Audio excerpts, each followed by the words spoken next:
Hi, this is a video showing the C2X, both what it has that other amps don't have in the Vox AC30 line, and some special features this particular one does have. These three switches here, for example. So, as an overview, on the top boost channel, let's go over there first. The amp has a standby switch. This is one of the few Vox models where you should use it. It has solid state rectification, and the stock filter caps aren't rated a lot higher than the unloaded B+. So do use a standby switch on this model, and the 15 watt, the AC15 custom as well, and also the AC15 CC, the custom classic AC15, which also has solid state rectification. So for those models, you should use the standbys. The others either don't have it, or especially in the case of the custom classic AC30, have it, but it kills tubes. Don't use it. So, but on this one, use the standby.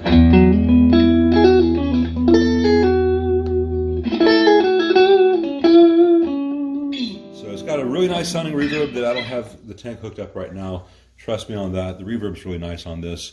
The tone's okay. I prefer it up higher. Makes it more Fender-like. Stock form doesn't quite go as that noise is because there's no tank attached.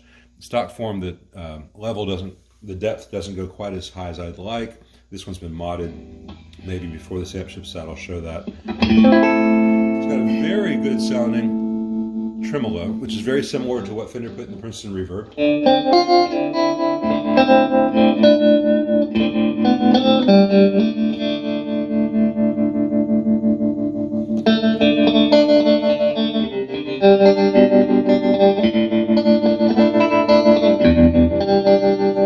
And that's on both channels.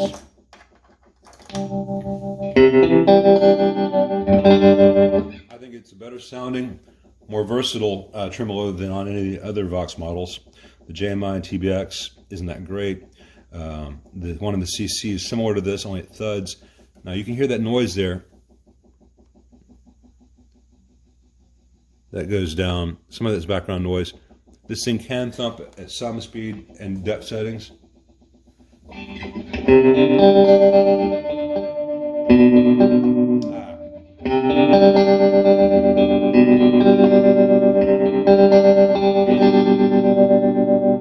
Doesn't go as fast as Fender's, but it goes a lot slower.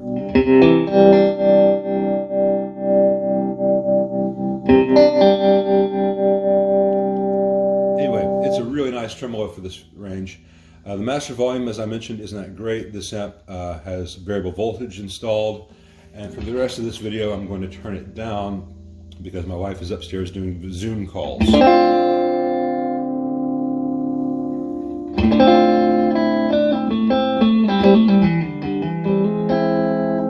Now this phone that's recording it, the mic in it, it's got a compressor on it. You're not going to hear that change that much in the mic. You'll hear that.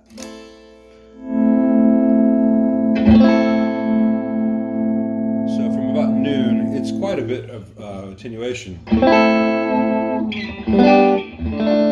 But it doesn't sound it. All the tubes are still working at the same ratio to each other. It sounds very much like this amp without a master volume. Below that, the speakers begin to move less air. Our ears hear non-linearly. So, you know, there are always compromises. There's no free lunch. So this is not the check out how great this amp sounds at low volumes video. You can hear this amp on full tilt in the actual comparison playing videos up against the hand-wired and the TBX. But since I'm already on the normal channel, let's go ahead with the normal channel. I've got, as I said in the previous video, this is not the exact copy of what Vox did in the AC30 C2 normal. This is, because that's too boomy and too dark, this is instead derived from the circuit in the AC15 from the JMI era, which gives a real nice balanced full frequency sound. It's not bright, but it's not dark. It's not boomy, but it's full.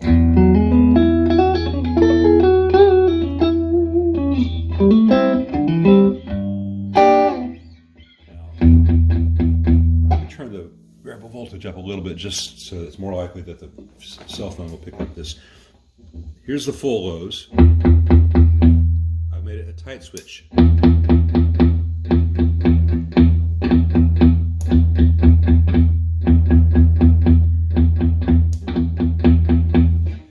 That's inspired by the non-top boost brilliant input of the AC36 from the JMI era.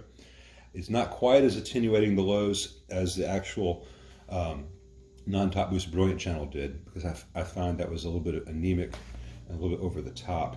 So it's a compromise. It's inspired by what JMI did, and it gives a nice tight low end that's not wimpy.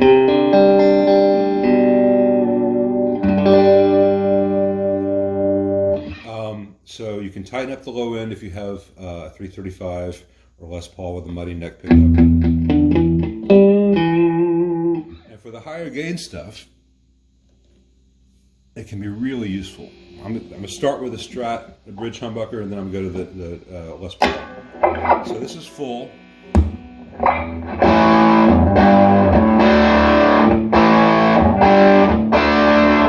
This is tight.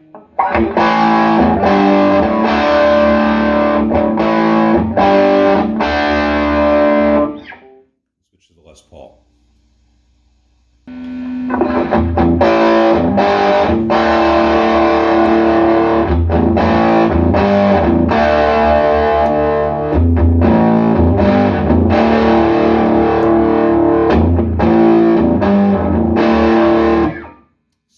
Change the character, it just rolls off the ultra low stuff, which can be nice to keep out the flubs. It's going to depend on what sound you're going for, what the musical context is, what the band is.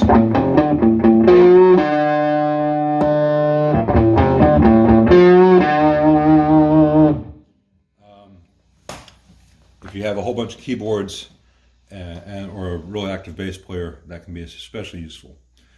It also just gives you some variations in your clean sound. Sometimes you don't want a lot of low end.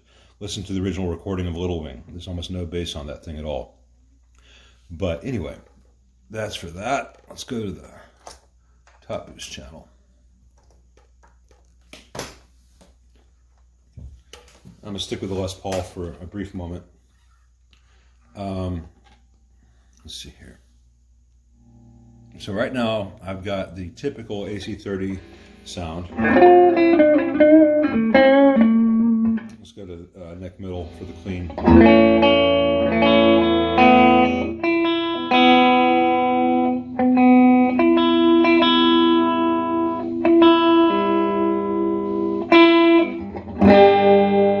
Close enough? All right. So real quick, it's a deep subject. I'll do a full video on this at some point in the future. People think the AC30s people think of the AC30 and they think of Beatles. There's just that strong association, and most of it's cosmetic because people see the grill cloth and the Vox logo and they think it's an AC30. By the time you heard them in America, they were playing AC50s. Then they quickly moved to the AC100s, and they stayed with the AC100s in the studio through a Rubber Soul, and they use them even on the tour for Revolver. But in the studio for Revolver, they began to switch over to the hybrid and solid state Voxes. Pepper's almost all solid state Vox. They began to use Fenders. They began to bring in Selmer Zodiacs and a whole bunch of stuff. So while there are some similarities between the AC50 and the AC30 in terms of the preamp and the tone stack, and there are similarities the same similarities exist to a degree with AC100, they're very different sounding amps. I bring this up though to show you that even though you think you want an AC30 for Beatles, and that's not really the amp that they use, you can emulate it because they did have the same tone stack. And so a weird thing about the tone stack on this thing, and you cannot do this with a stock custom. You have to have the bass pot wiring changed to get this sound. This is a very familiar sound on those records. I'll turn up about right there. This is a bridge humbucker on a Les Paul, though the original would have been a 345 with flat wounds.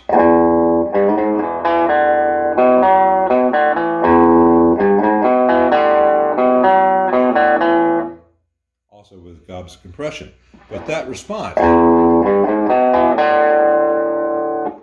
is only possible with this tone stack. Now you can nudge it in that area, find where you want it. But if you use the more typical settings, it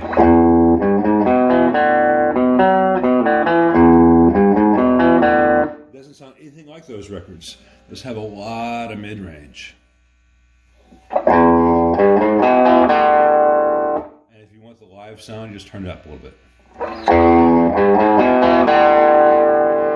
So that's a cool little trick I'm going to share with you. If you have an AC30 and you love the Beatles, you can do that. Now, like I said, by the time of Revolver and Rubber Soul, they were using very different amps. They were beginning to use the Fender Showman. They had Summer Zodiac around. They had the 7 series hybrid Voxes with solid state preamps and big tubes output stages. And then by Pepper, they were incorporating the all solid state Voxes like the Defiant and the Conqueror. And there's some overlap with the White Album. The Fenders began to become the dominant amps, and Let It Be and Abbey Road are almost entirely Fender.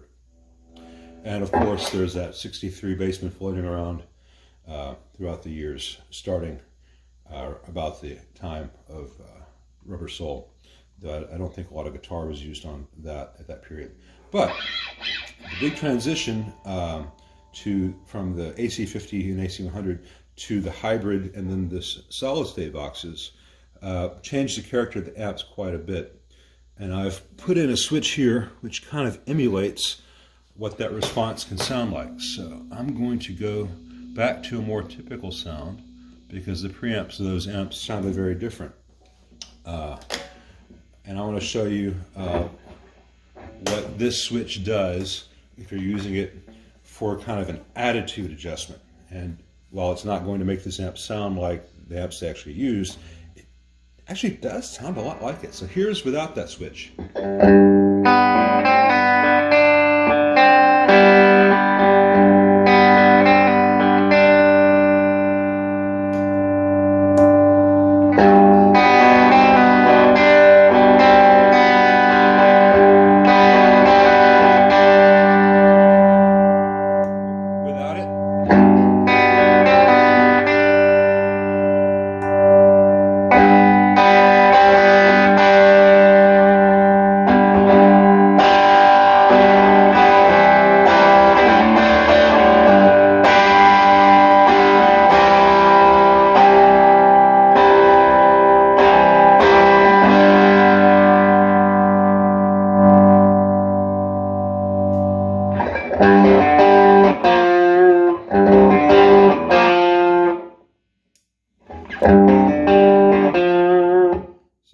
That's a cool thing. You can also use it to make it more martially at higher gain levels that I can't show right now because, like I said, my wife is upstairs zooming.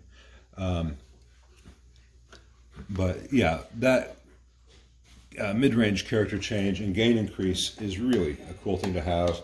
And even if you set it to the clean stuff, it can be the difference between, now this is a middle pickup on a true single coil. It's going to be a little bit noisy. And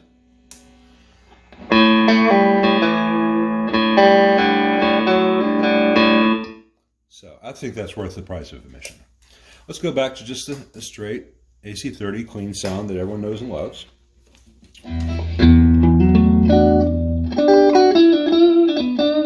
This last switch just takes the bright cap off this volume. So with the cap, without the cap.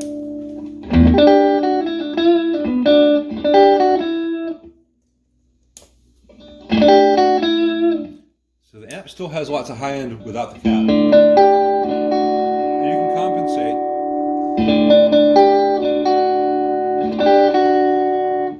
This just gives that air and that glassiness, and that's a big part of the top boost sound. That's wonderful. But it can make overdrive pedals sound real fizzy. That is emphasizing frequencies which are stellar for that particular kind of clean Strat sound. guitar sound.